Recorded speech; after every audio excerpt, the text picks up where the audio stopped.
नमस्कार मित्रों, आज के इस वीडियो में हम बात करने वाले हैं कि एक बार इंद्र देवता अपना राजपाट सब कुछ त्याग कर जल में जा छिपे थे। तो इसका क्या कारण है, तो आज के इस वीडियो में शास्त्रों में वर्णित इसी कथा को हम आपको सुनाने वाले हैं। तो मैं हूँ पायल कश्यप और आपका हमारे चैनल भक्त भगवान की कथा में हार्दिक अभिनंदन है। तो चलिए कथा शुरू करते हैं।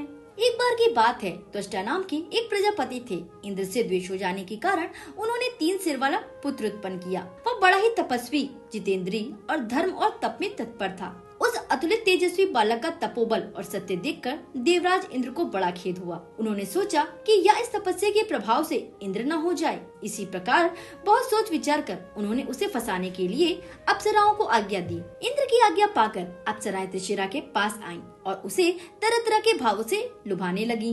किंतु त्रिशिरा अपनी इंद्रियों को वश में करके पूर्ण समुद्र के समान अविचल रहे। अंत में बहुत प्रयत्न करके अप्सराएं इंद्र के पास वापस लौट गयी। उनसे हाथ जोड़कर कहने लगी, महाराज, उसके धैर्य को डिगाना संभव नहीं है। अब और जो कुछ करना चाहे वह आप कर सकते हैं। तब इंद्र ने सोचा कि अब मैं स्वयं ही उस पर वज्र का प्रहार करूंगा। ऐसा निश्चय करके उन्होंने क्रोध में भरकर त्रिशिरा पर अपने भीषण वज्र का प्रहार किया। उसके लगते ही वह बालक एक विशाल पर्वत के शिखर के समान मरकर पृथ्वी पर गिर पड़ा। इससे इंद्र प्रसन्न और निर्भय होकर स्वर्ग लोक को चले गए। प्रजापति त्वष्टा को जब मालूम हुआ कि इंद्र ने मेरे पुत्र को मार डाला है, तो उनकी आंखें क्रोध से लाल हो गईं और उन्होंने कहा कि मेरा पुत्र सदा ही क्षमाशील और समदम संपन्न था। वह तपस्या भी कर रहा था।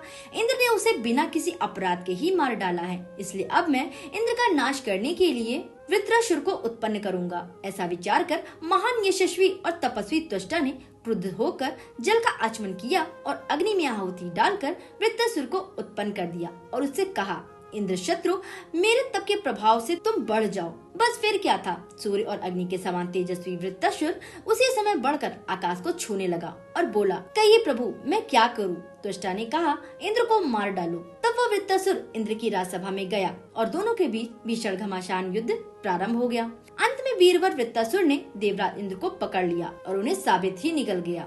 तब देवताओं ने वृत्र का नाश करने के लिए जमभाई की रचना की और ज्यों ही वृत्रासुर ने जमभाई ली, देवराज अपने अंग सिकोड़कर उसके खुले हुए मुख से बाहर आ गए। इंद्र को बाहर आया देखकर देवता बड़े प्रसन्न हुए। इसके पश्चात फिर इंद्र और वृत्रासुर के युद्ध होने लगा। जब त्वष्टा का तेज और बल पाकर वीर वृत्रासुर संग्राम में अत्यंत प्रबल हो गया, तो इंद्र मैदान छोड़कर भाग गए। इंद्र के भाग जाने से देवताओं को बड़ा ही खेद हुआ और वे त्वष्टा के तेज से घबराकर इंद्र और मुनियों के साथ मिलकर सलाह करने लगे कि अब क्या करना चाहिए। इंद्र ने कहा, देवताओं, वृत्रा ने तो सारे संसार को घेर लिया है। मेरे पास ऐसा कोई शस्त्र नहीं है जो इसका नाश कर सके। अतः मेरा तो ऐसा विचार है कि हम लोग मिलकर विष्णु भगवान के धाम को चले और उनसे सलाह करके इस दुष्ट का नाश उपाय मालूम करें। इंद्र के इस प्रकार कहने पर सब देवता और ऋषिगण शरणागत वत्सल भगवान विष्णु की शरण में गए और उनसे कहने लगे, पूर्व काल में आपने अपने तीनों डगों से तीनों लोक को नाप लिया था। आप समस्त देवताओं के स्वामी हैं। यह सारा संसार आपसे व्याप्त है। आप देव देवेश्वर हैं। सब लोग आपको ही नमस्कार करते हैं। इस समय यह सारा जगत वृत्रासुर से व्याप्त है। अतः हे प्रभु, आप इंद्र और संपूर्ण देवताओं को आश्रय दीजिए। भगवान विष्णु ने कहा, मुझे तुम लोगों का हित अवश्य करना है, इसलिए मैं ऐसा उपाय बताता हूँ जिससे इसका अंत हो जाएगा। तुम सब देवता, ऋषि और गंधर्व विश्व रूपधारी वृत्रासुर के पास जाओ और उसके प्रति सामनीति का प्रयोग करो। इससे तुम उसे जीत लोगे। देवताओं, इस प्रकार मेरे और इंद्र के प्रभाव से तुम्हारी जीत होगी। मैं अदृश्य रूप में देवराज के आयुध ब्रज में प्रवेश कर जाऊंगा। विष्णु भगवान के ऐसा कहने पर सब देवता और ऋषि इंद्र को आगे करके वृत्रासुर के पास चले और उससे बोले, दुर्जय वीर, यह सारा जगत तुम्हारे तेज से व्याप्त है, तो भी तुम इंद्र को जीत नहीं सके हो। तुम दोनों को लड़ते हुए बहुत समय बीत गया है। इससे देवता, असुर और मनुष्य सभी प्रजा को बड़ा कष्ट हो रहा है। अतः अब सदा के लिए तुम इंद्र से मित्रता कर लो। महर्षियों की यह बात सुनकर परम तेजस्वी वृत्र ने कहा, आप तपस्वी लोग अवश्य ही मेरे माननीय हैं, किंतु जो बात मैं कहता हूँ वह यदि पूरी की जाएगी तो आप लोग जैसा कह रहे हैं वह सब मैं करने को तैयार हूँ। मुझे इंद्र और देवता लोग किसी भी सूखी या गीली वस्तु से, पत्थर या लकड़ी से, शस्त्र या अस्त्र से अथवा दिन या रात में न मार सके, तो मैं सदा के लिए इस शर्त पर इंद्र के साथ संधि करना स्वीकार करता हूँ।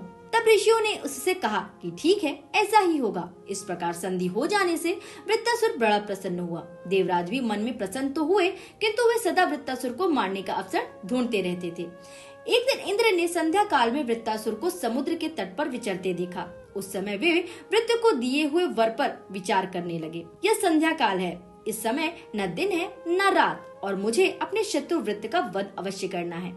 यदि आज मैं इस महान असुर को धोखे से नहीं मारता हूँ तो मेरा हित नहीं हो सकता। ऐसा विचार कर इंद्र ने ज्यों ही विष्णु भगवान का स्मरण किया कि उन्हें समुद्र पर पर्वत के समान फेन उठता हुआ दिखाई दिया। वे सोचने लगे कि यह न सूखा है न गीला है और न कोई शस्त्र ही है, अतः यदि मैं इसे वृत्तासुर पर फेंक दूं तो वह एक क्षण में ही नष्ट हो जाएगा। यह सोचकर उन्होंने तुरंत ही अपने वज्र के सहित वह फेन वृत्तासुर पर फेंका। भगवान विष्णु ने उस फेन में प्रवेश करके उसी समय वृत्तासुर को मार डाला।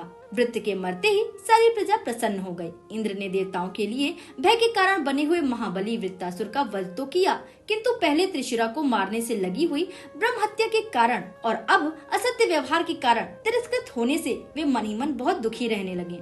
इन पापों के कारण वे संज्ञा शून्य और अचेतन से हो गए तथा संपूर्ण लोकों की सीमा पर जाकर जल में छिपकर रहने लगे। तो मित्रों, या तो थी त्रिशिरा, वृत्तासुर और इंद्र की एक छोटी सी कथा। उम्मीद करती हूँ ये आपको वीडियो पसंद आई होगी। अगर वीडियो पसंद आए तो प्लीज लाइक कीजिए। इसी तरीके की और भी भागवत कथाओं को सुनते रहने के लिए हमारे चैनल को सब्सक्राइब जरूर कर लें। कमेंट सेक्शन में राधे राधे लिखना बिल्कुल ना भूलें।